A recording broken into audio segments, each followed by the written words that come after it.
por varias razones. Porque gracias a Dios, hoy podemos estar acá alabando el nombre de Dios. También nos sentimos gozosos porque hoy podemos tener el privilegio de participar en un programa de comisionado. Gracias a Dios por maestros y maestras como ustedes, que han dedicado su vida a la enseñanza, que han dedicado su vida a enaltecer el nombre de Dios. Por eso, en esta tarde, le damos a cada uno de ustedes una muy cordial bienvenida. Bienvenidos los acompañantes, los otros maestros que van a ser comisionados en esta ocasión. Bienvenidos a esta ceremonia. Que Dios los bendiga y que cada día podamos caminar más cerca de Dios.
Recuerden ustedes que predicar el evangelio y enseñar es lo mismo.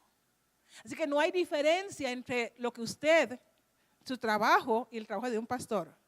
Porque usted tiene en la escuela un lugar para predicar. Todos los días le corresponderá hacer una campaña evangelística diario en su escuela. Le tocará ser modelo para sus alumnos. Le tocará ser un modelo para los maestros, los padres de familia. Le tocará trabajar con ahínco por aquellos padres de familia que tienen sus niños en la escuela. Porque para eso va a ser comisionado. Por eso dice ministerio de la enseñanza. No es para que usted vaya a bautizar a nadie, es para la enseñanza. Su labor en la escuela. La iglesia le está dando una mayor responsabilidad para cumplir con ese trabajo. Y no es a cualquiera que la iglesia se lo da, sino a aquellas personas que tienen ese perfil, que tienen el deseo, que la iglesia ha visto, que tienen el deseo de predicar a tiempo y fuera de tiempo.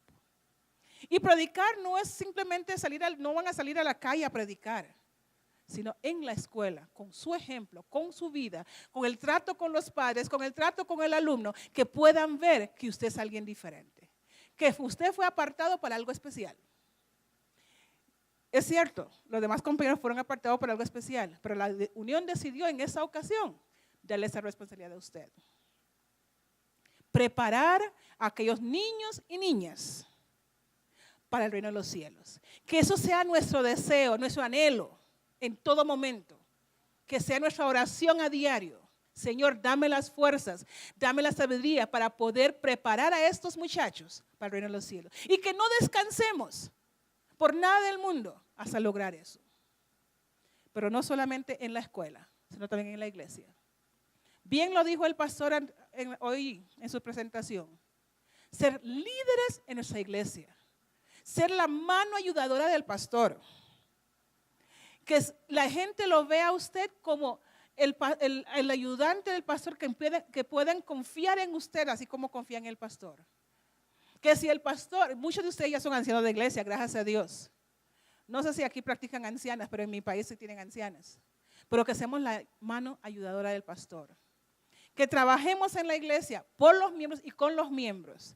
Que cuando hay que hacer obra misionera, no simplemente digamos, bueno, es que ya yo trabajé toda la semana, no puedo. No, vamos ahí con el pastor a trabajar, mano a mano con el pastor, ayudándole en ese gran ministerio. Compañeros, es un privilegio que la iglesia le da a algunos.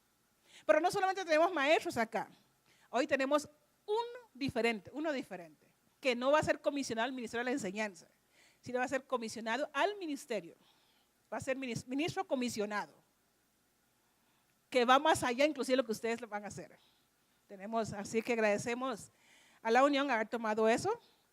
Creo que será la 9ª persona de la División Interamericana que será ministro comisionado.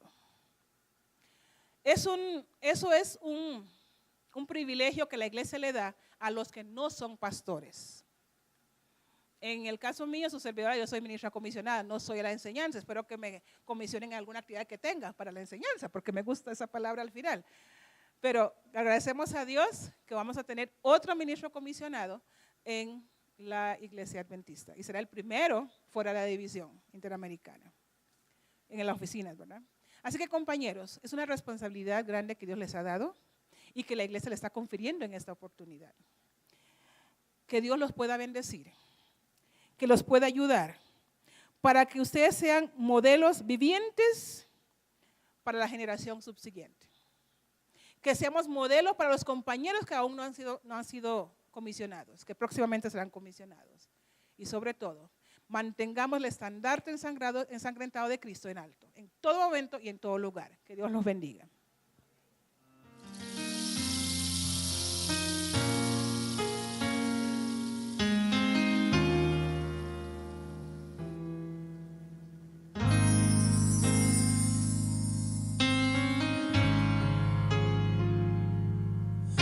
¿Quién irá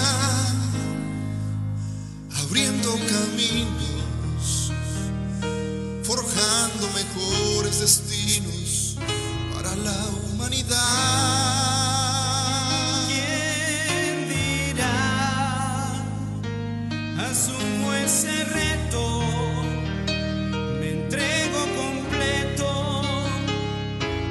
causa de Dios. ¿Quién irá a los que están desesperados? ¿Quién irá a esos matrimonios acabados? Pues el niño que está solo y sin hogar, esperando que alguien le ame. Hombres de valor, necesita Dios. Hombres de valor, esforzados. Hombres de valor, que cumplan promesas, que sigan la ruta mirando a los ojos de su Salvador.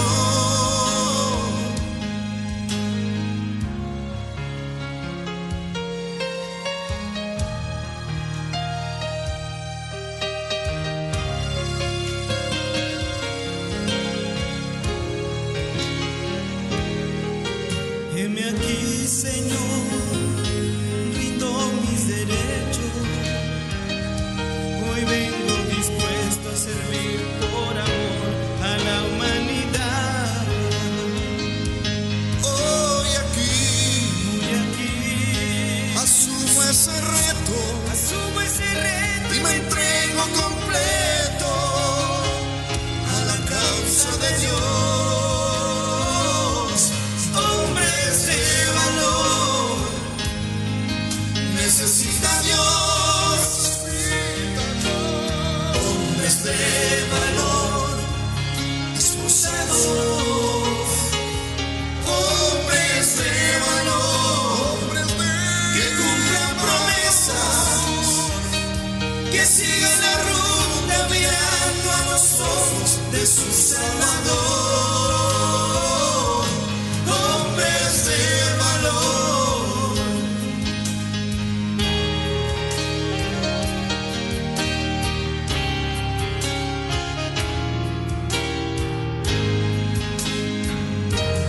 Hombres de valor, necesita Dios, necesita Dios. Hombres de valor, esforzados. Hombres esforzados. Hombres de valor, que cumplan promesas, que sigan la ruta mirando a los ojos de su Salvador. Hombres de valor, necesita Dios, necesita Dios. Hombres de valor, esforzados. Hombres de valor, que cumplan promesas, que sigan la ruta mirando a los ojos de su Salvador. Hombres de valor, hombres entregados, fieles al llamado. todo por la causa del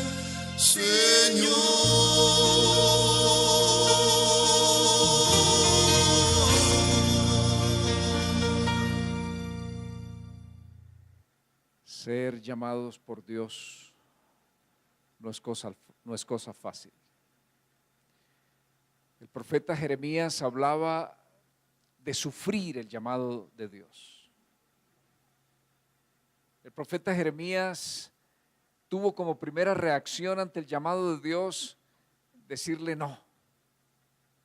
Pero si ustedes leen lo que dice en su libro, habla de un fuego que se metió en sus huesos y él no pudo hacer otra cosa sino aceptar el llamado de Dios.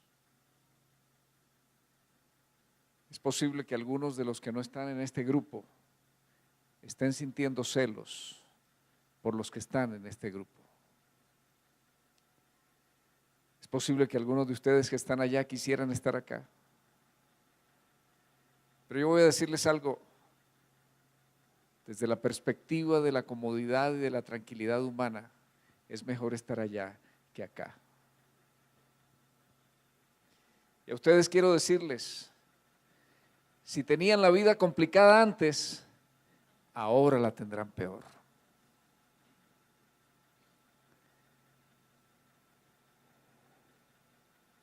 No hay cosa más comprometedora que el llamado de Dios. No hay cosa que quite más el sueño que el llamado de Dios. No hay cosa que produzca más angustia que el llamado de Dios. No hay nada que traiga más incomodidades a una persona que el llamado de Dios. No hay nada que le provea más responsabilidades a las personas que el ser llamados por Dios.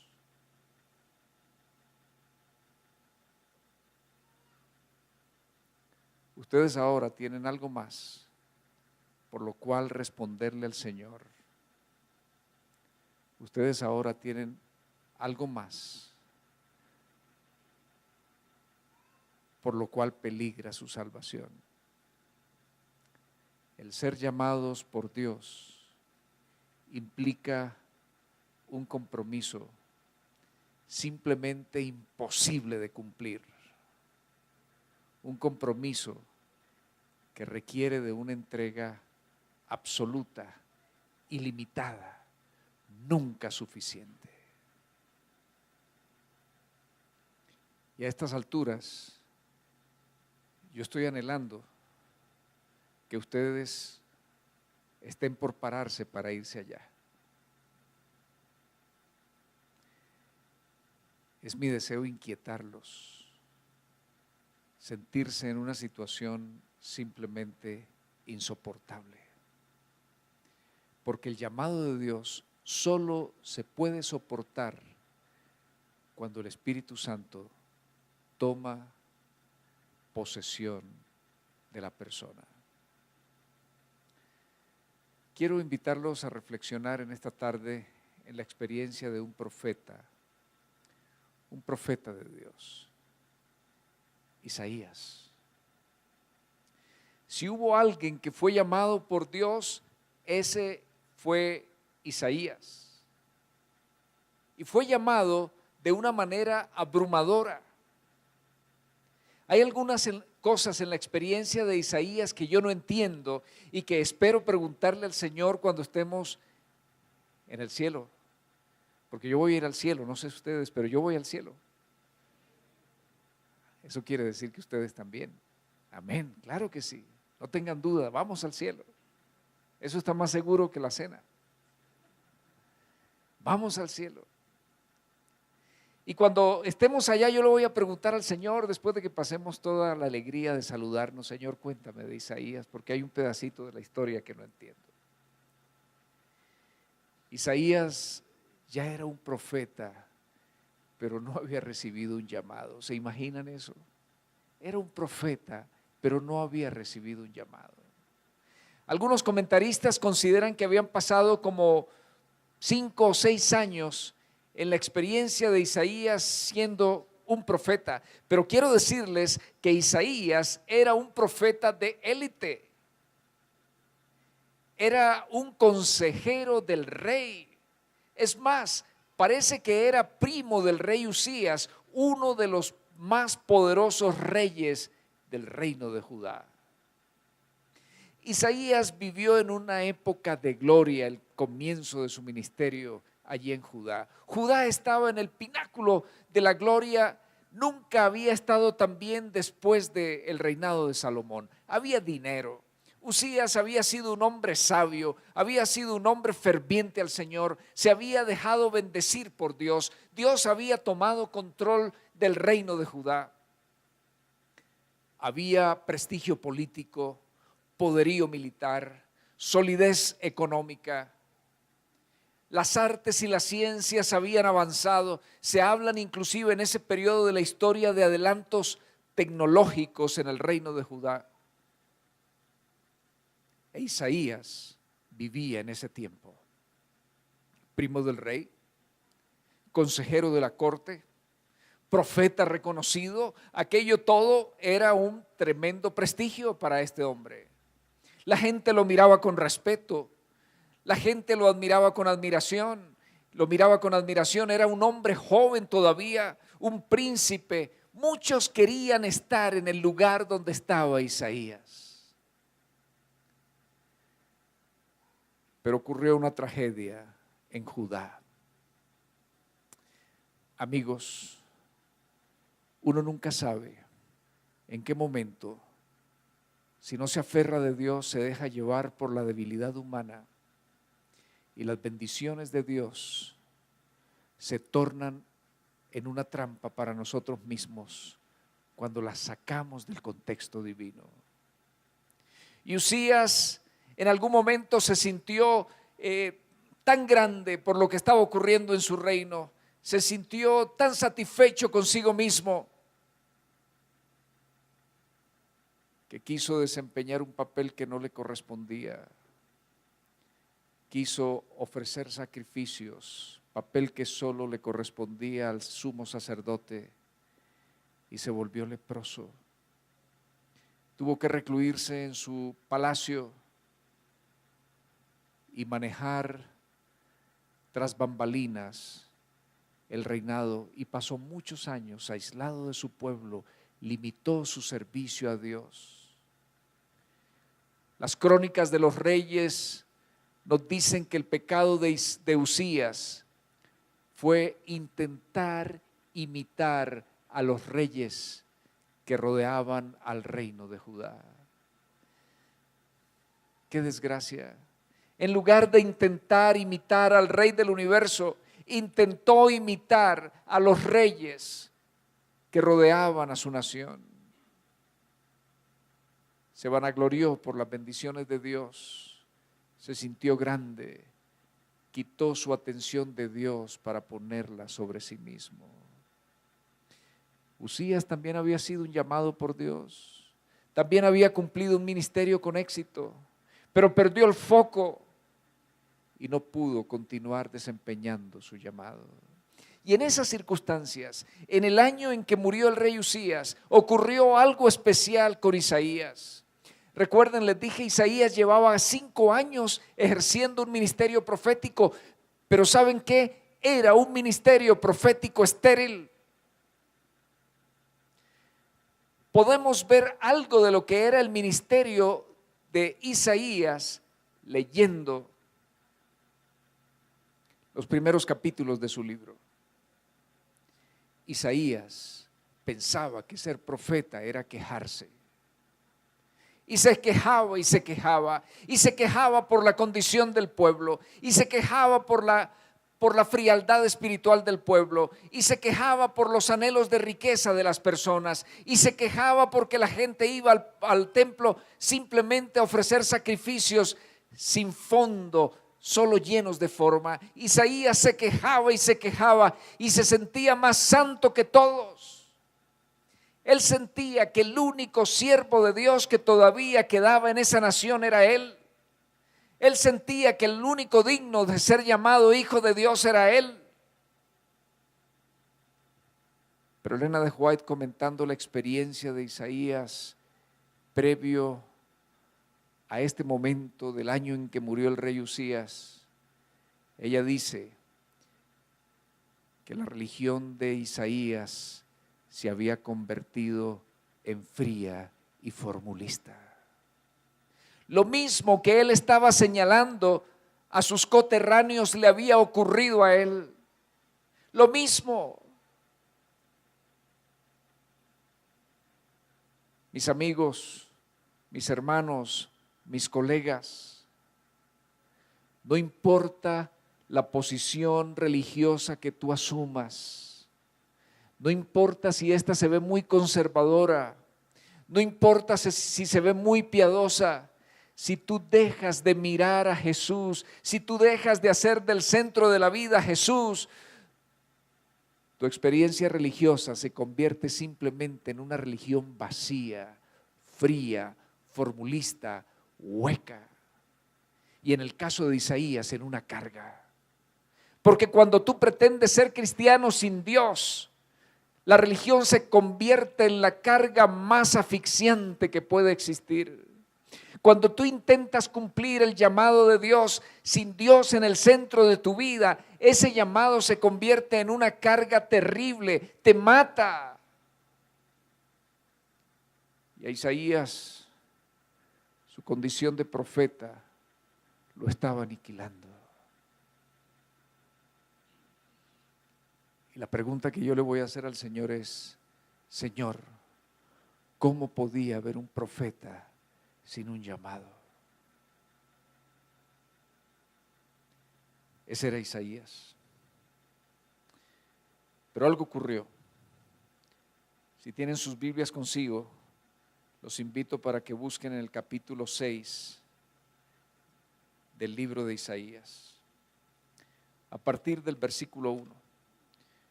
En el año en que murió el rey Usías, vi al Señor sentado en un trono muy alto. El borde de su manto llenaba el templo. Unos seres como de fuego estaban por encima de él. Cada uno tenía 6 alas, con 2 alas se cubrían la cara, con otras 2 se cubrían la parte inferior del cuerpo y con otras 2 volaban.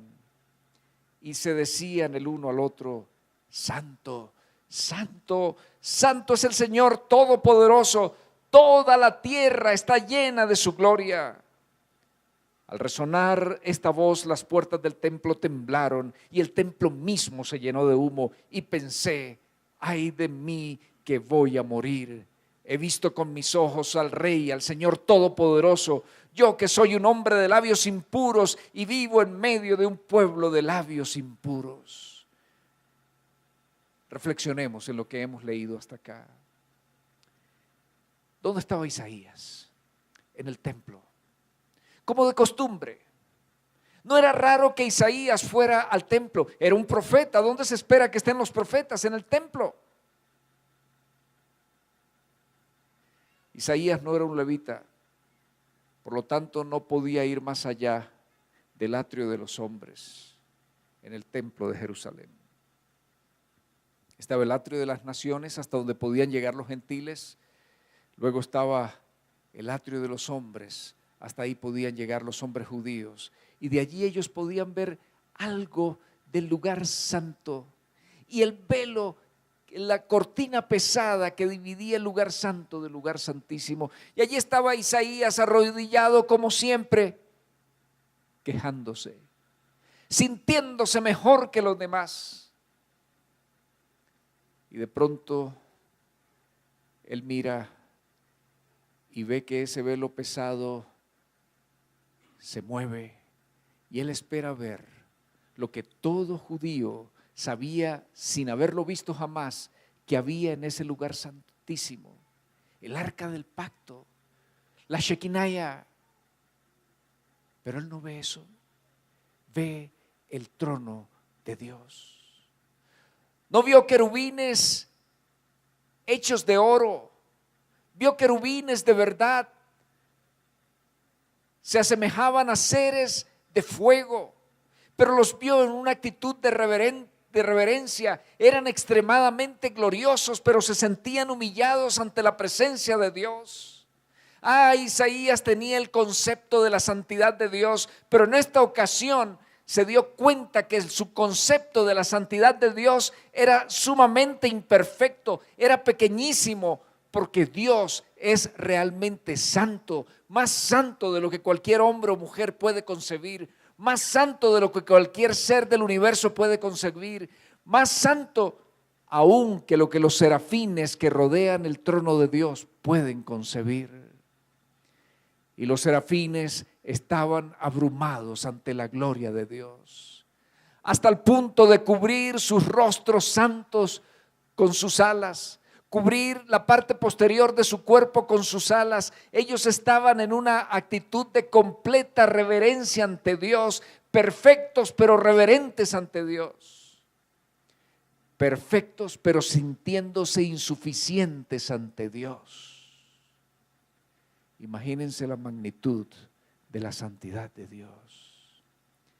Isaías vio a Dios contempló un Dios santo, contempló un Dios perfecto, contempló un Dios que nada se parecía al Dios que él se imaginaba.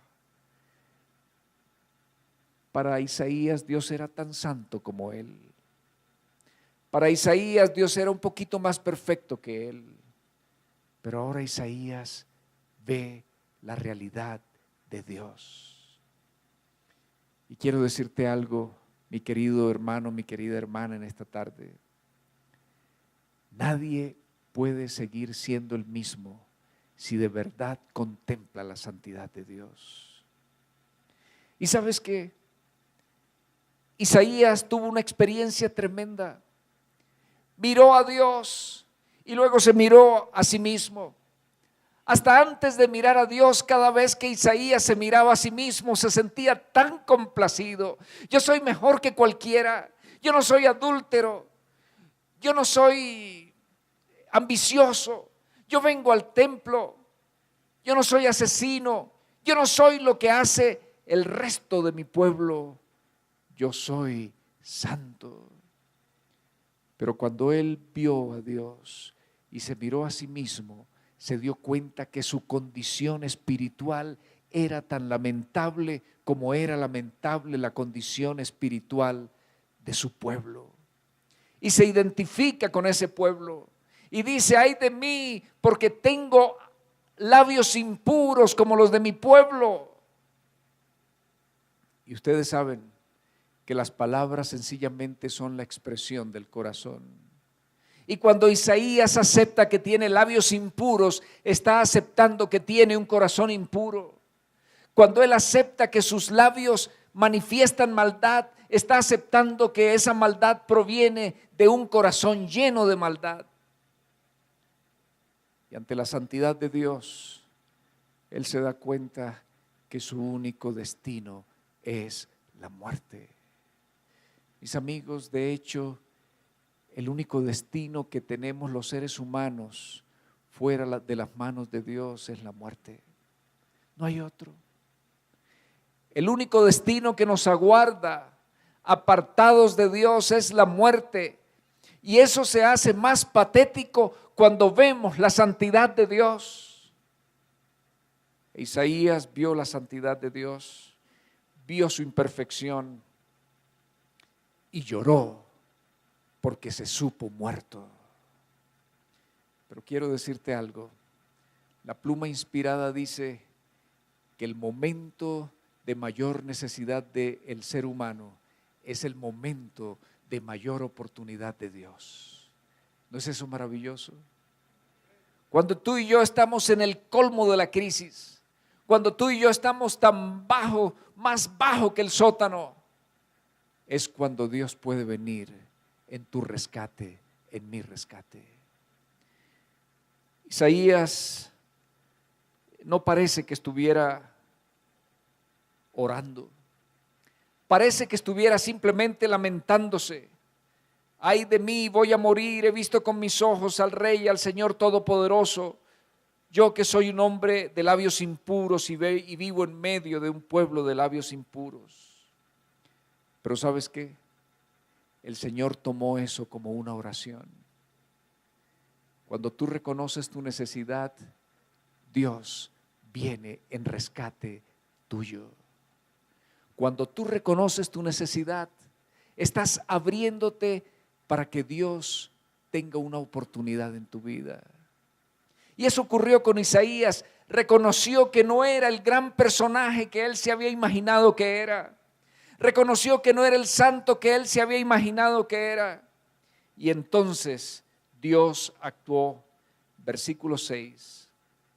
En ese momento uno de aquellos seres como de fuego voló hacia mí.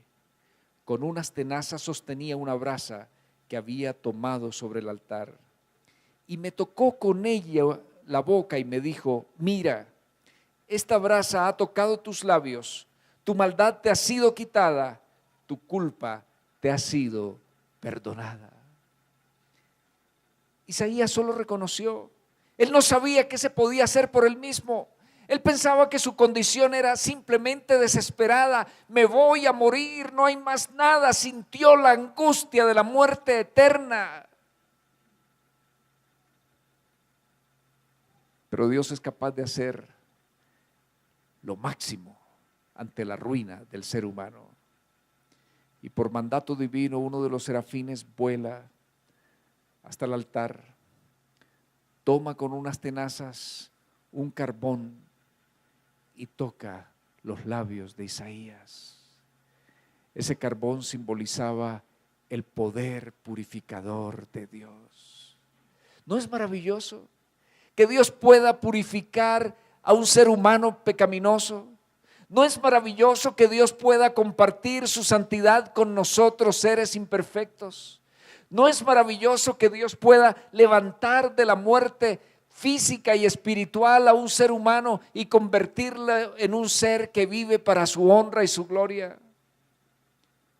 Esa es la redención, esa es la salvación, y eso fue lo que el Señor hizo con Isaías en aquella oportunidad. Isaías fue tocado por Dios. Pero ahí no termina la experiencia. La experiencia continúa. Isaías escucha a la divinidad en diálogo. Es interesante que él expresa que escucha la voz del Señor y califica y describe Señor en singular, pero luego el diálogo del Señor es en plural. Ahí hay una demostración de la Trinidad, un solo Dios compuesto por tres personas entra en diálogo. Y ese diálogo dice: ¿a quién enviaremos? ¿Quién irá por nosotros? Una reunión de planeación. Una reunión de planeación. Había una misión importante. Dios estaba planeando una misión especial. Tenían la misión preparada, pero faltaba el misionero. Faltaba el comisionado. Faltaba el maestro comisionado. Faltaba el ministro comisionado. Y el Señor dice: ¿dónde está ese maestro comisionado? ¿Dónde está ese ministro comisionado? El Señor no dijo: Isaías, hablo contigo. Pero Isaías sintió que ese llamado era para él. Y miren ustedes esa respuesta maravillosa. Nos fue leída en la lectura bíblica. Yo respondí: heme aquí, envíame a mí. Mis amigos, el haber visto a Dios cambió la vida de Isaías de tal manera que él sentía que solo tenía sentido esa vida en la medida en que él estuviera en las manos de Dios. Escúchenme, ustedes van a padecer angustias por cumplir con la misión, pero van a experimentar que su vida no tiene sentido a menos que estén obrando la voluntad de Dios, a menos que estén cumpliendo con la misión de Dios. Si ustedes de verdad han visto a Dios, si de verdad su vida ha sido impactada por la santidad de Dios, no tienen opción.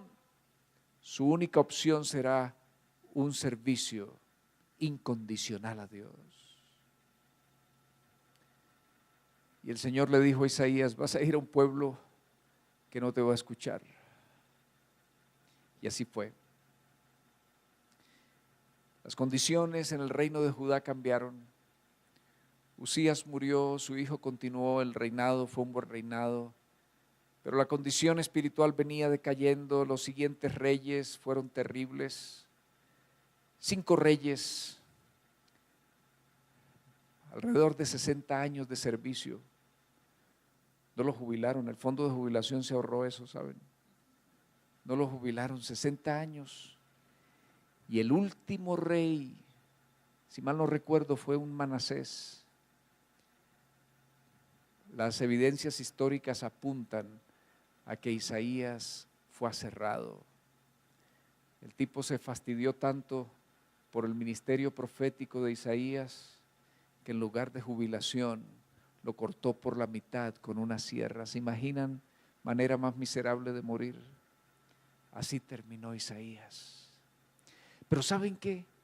Isaías todavía sigue teniendo influencia en el pueblo de Dios a través de sus escritos. Su ministerio todavía tiene sentido, su ministerio todavía impacta. Él tuvo el privilegio de recibir las visiones más extraordinarias de la venida del Mesías, hasta el punto que hoy lo conocemos como el profeta mesiánico. Isaías, el hombre llamado por Dios. Quizás ustedes no van a tener una visión como la de Isaías, una visión sobrenatural de Dios. Pero ¿sabes qué? Dios se revela a cada uno y Dios le hace entender quién es Él. Y Dios quiere que tu vida sea transformada por el impacto que su llamado causa en ti. Y Dios quiere que sepas que Él puede hacerse cargo de tu gran necesidad y que Él puede obrar por ti grandes cosas. La situación que estamos viviendo en este mundo se asemeja mucho a los tiempos de Isaías y quizás es peor todavía. Y si de verdad tú vas a cumplir con la misión que el Señor te está encomendando, déjame decirte algo, vas a tener oposición desde que te levantes hasta que te acuestes. Y en muchas ocasiones esa oposición vendrá de aquellos que deberían estarte apoyando. Y aquellos a quienes quieres ministrar, a quienes el Señor te ha llamado a ministrar, van a oponerse a tu ministerio, van a rechazar los beneficios que Dios quiere llevarles a través de ti, porque esa es la tendencia humana, porque nuestra pelea no es con carne y sangre, como dice el apóstol. Pero si estás del lado de Dios, tu historia será similar a la de Isaías, será una historia de triunfo para la gloria del Señor. Candidatos a ser comisionados. En esta tarde yo quiero invitarlos a decirle al Señor: Señor, aquí estoy, envíame a mí. Sin contar el costo, porque Dios se encargará de ese costo. Sin importar la oposición, porque Dios estará contigo para trasponer las barreras de la oposición. ¿Quieren ustedes decirle al Señor: Señor, me pongo en tus manos, estoy listo a cumplir con la misión que me llamas a desempeñar? ¿Lo quieren ustedes manifestarlo al Señor? ¿Lo dicen al Señor de verdad? Que el Señor los bendiga, los utilice como lo hizo con Isaías.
llamado de confirmación y de aceptación como ministros comisionados y ministros comisionados en la enseñanza, quiero invitarles a que se pongan de pie. Los de la Unión Interoceánica. Muy bien, como Isaías respondió y ustedes hoy están respondiendo también, heme aquí, envíame a mí. Quiero decirles a cada uno de los que están aquí presentes que las diferentes juntas de cada asociación y misión han tomado el acuerdo para nombrarlos como ministros comisionados en la enseñanza y algunos como ministros comisionados también. Y es para mí un honor poder presentarlos delante de la iglesia y delante de nuestros dirigentes como ministros comisionados. Deseamos que el Señor los use para gloria de Él. Dios les bendiga. Permanezcan en En pie. esta tarde, ¿cuántos de los que han sido candidatos y convocados para esta reunión de la Unión Mexicana Central responden también a esta invitación? ¿Podrían colocarse de pie?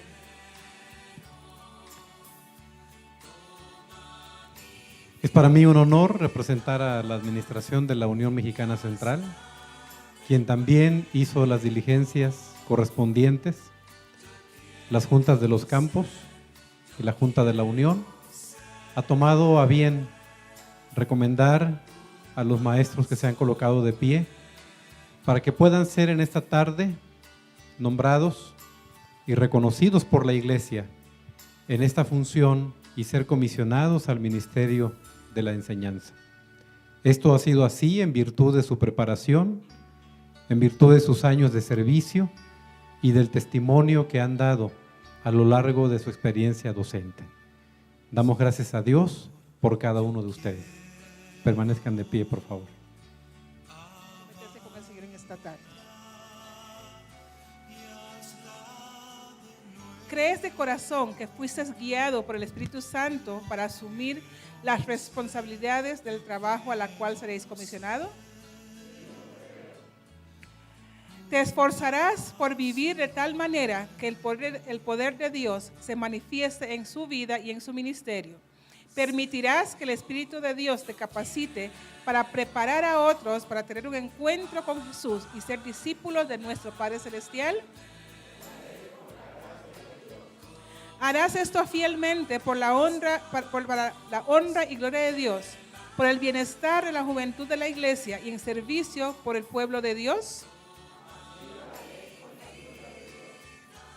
Aceptarás las tareas a las cuales has sido comisionado, animando a la iglesia, utilizando todas las herramientas que la iglesia le confiere al administrar y participar en el ministerio de la enseñanza.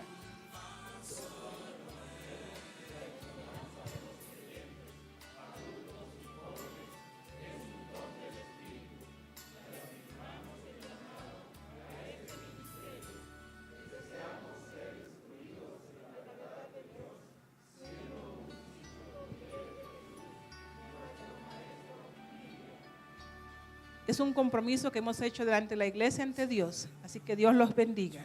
Esta es una ceremonia de un encargo ministerial especial. Yo voy a invitar a los dirigentes que están en el presidium para que vengan acá a acompañar al grupo de comisionados, y si hay algún pastor en la congregación, el grupo de pastores que estén en la congregación, vengan también para acompañar aquí a los hermanos mientras oramos. Los directores de educación de las asociaciones también. Vamos a arrodillarnos cerca de ellos. Recuerden, no vamos a imponer manos, pero con nuestra presencia vamos a representar la iglesia que les está comisionando. Vamos a arrodillarnos y nosotros nos distribuimos por el medio del grupo. Vamos a arrodillarnos y pastores, únanse acá.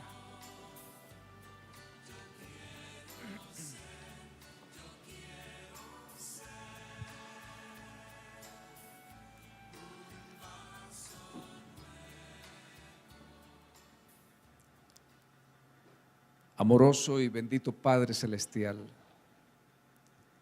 qué grato es llamarte Padre. Representa tanto poderte decir Padre nuestro, porque Señor, sabemos de tu inmenso amor por nosotros, de tu constante preocupación por nuestro bienestar y de tu anhelo por tenernos a tu lado en el cielo y en la tierra nueva el día en que tu Hijo venga. Señor, nos sentimos tan gozosos de formar parte de tu pueblo. No hay nada más especial para ti que tu pueblo. Lo comparaste con la niña de tu ojo y has dicho, Señor, que los nombres de los hijos de tu pueblo los llevas esculpidos en tus manos. Nuestros nombres están allí. Tú estás siempre al tanto de nosotros. En esta tarde, como pueblo tuyo, te alabamos y te damos gracias por este grupo de mujeres y hombres que han querido aceptar el llamado que tú les has hecho de servirte. Señor, ese llamado los llevará por caminos de lágrimas, por caminos de tensiones. Ese llamado los llevará a enfrentar situaciones para las cuales nunca estarán preparados. Pero ese llamado será la mayor satisfacción de sus vidas, porque verán a pecadores convertirse en hijos tuyos. Ese llamado los llevará a formar parte del triunfo del reino de los cielos. Ese llamado significará vida, vida eterna para muchos. En esta tarde, Señor, como representantes de tu iglesia, entregamos a estas mujeres y estos hombres en tus manos. Pedimos que tu Espíritu Santo los llene. Pedimos que el conocimiento de Dios abunde en sus mentes y el amor por Dios sobrepase sus corazones. Pedimos, Señor, que en cada momento ellos sepan que están delante de tu augusta presencia.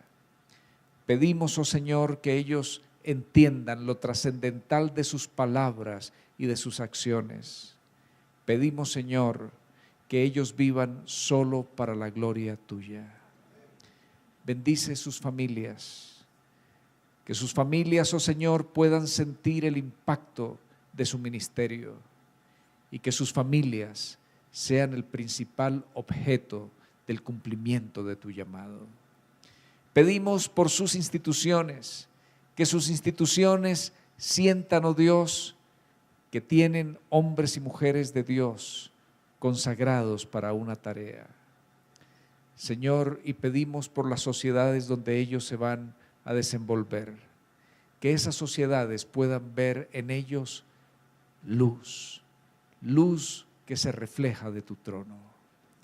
Y Señor, cuando esta obra en esta tierra no sea más, que ellos puedan recibir de tu parte el bien hecho, siervo fiel. Sobre poco has sido fiel, sobre mucho te pondré. Y los invites a entrar en tu gozo. Lo pedimos todo en Jesús. Amén.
Cantemos.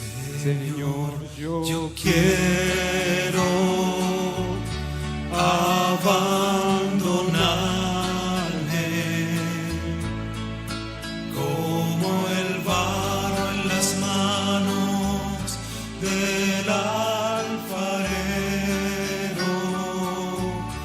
Toma mi vida y hazla de nuevo.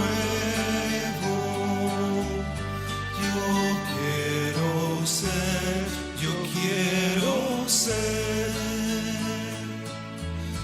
un vaso nuevo. Señor, yo quiero abandonarme como el barro en las manos del alfarero. Toma mi vida y hazla de nuevo. Yo quiero ser un vaso nuevo.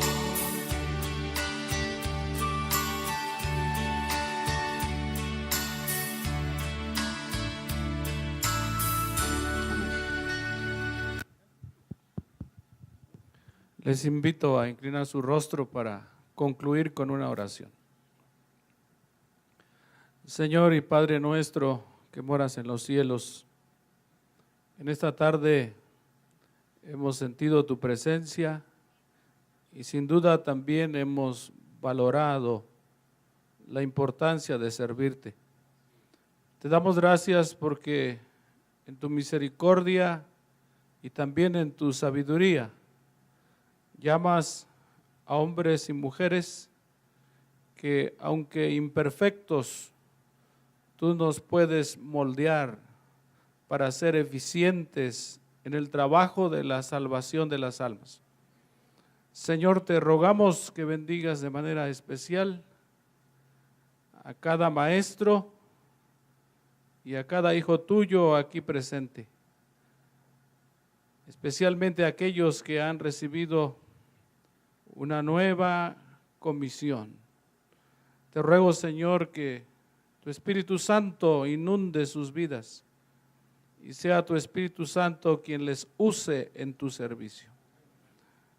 Quienes en el pasado hemos sido ya dedicados también a ti, te pedimos que nos ayudes a renovar nuestro espíritu de servicio y que cuando tengamos que volver al campo de labor, lo hagamos con mayor determinación, pero sobre todo buscándote cada día de todo corazón. Esto lo suplicamos en el nombre de Jesús nuestro Salvador. Amén.